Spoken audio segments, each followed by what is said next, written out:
E agora sim, nosso contato com a pesquisadora Tatiana Portela, do Programa de Computação Científica da Fundação Oswaldo Cruz e da equipe do Boletim Infogripe. Tatiana, muito bom dia para você, obrigada por conversar com a gente. E já atualiza a gente desse novo boletim que saiu, quais são as informações, principalmente quando a gente fala da capital paulista. Bom dia a todos.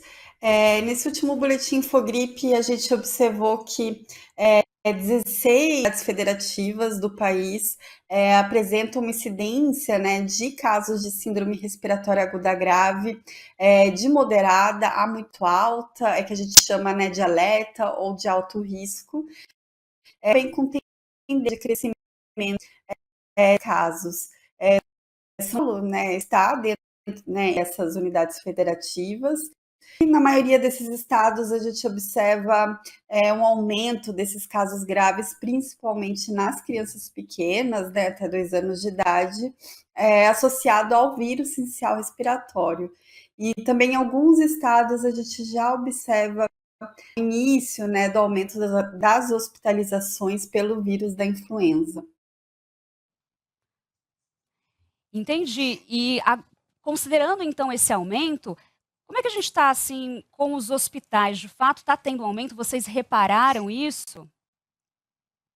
A gente não monitora os leitos, né?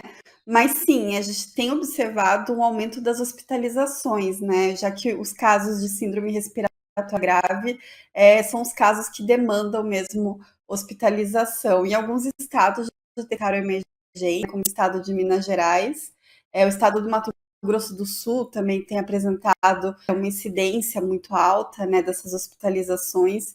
Então, essa é uma época mesmo de alta desses casos. Vai chegando o frio, a gente vai tendo um aumento, né, já normal, mas esse ano está um pouco antes. Como é que está a situação em comparação? E agora com o frio chegando cada vez mais, isso pode piorar? A tendência é de uma preocupação maior nos próximos dias, meses? A época, né, que começou esse aumento de casos está dentro do esperado, né?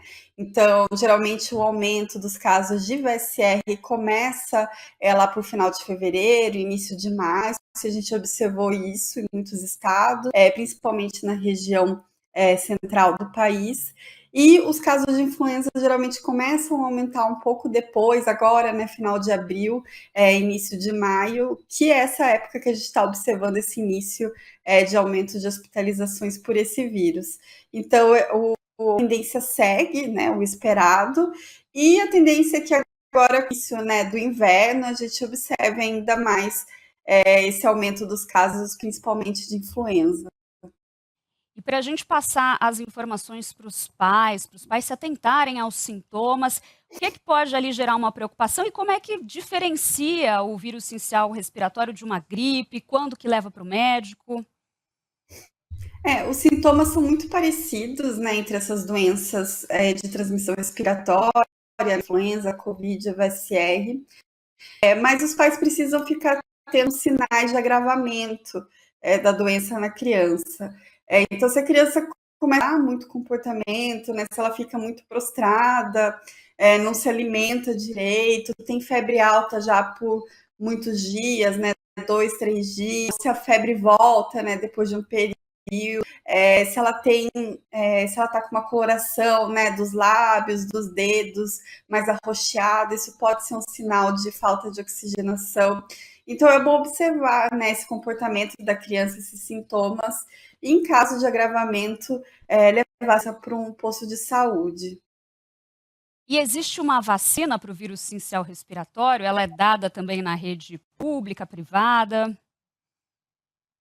Existe uma vacina, ela já está na rede privada e ela vai entrar no Sistema Único de Saúde, muito provavelmente esse ano já. Então, é uma alternativa, né, importante que vai para a diminuição desses casos graves. E atualmente a gente tem um imunizante, né, que pode ser administrado nas crianças prematuras, que já têm uma habilidade, né, no coração, no pulmão, uma doença pré-existente. E esse imunizante, ele não é uma vacina, ele já é um anticorpo pronto, e ele pode ser aplicado nessas crianças que têm maior risco, né, de agravamento do SR, durante esses 6 meses aí de temporada do SR. E ele é sido pelo Sistema Único de Saúde. Então, os pais que têm uma criança, né, prematura, com uma doença já pré-existente pulmonar e do coração, podem buscar o sistema de saúde para tomar esse imunizante. Tatiana Portela, do Programa de Computação Científica da Fundação Oswaldo Cruz e da equipe do Boletim Infogripe. Obrigada, Tatiana, por conversar com a gente. Obrigada, eu que agradeço. Um bom dia a todos.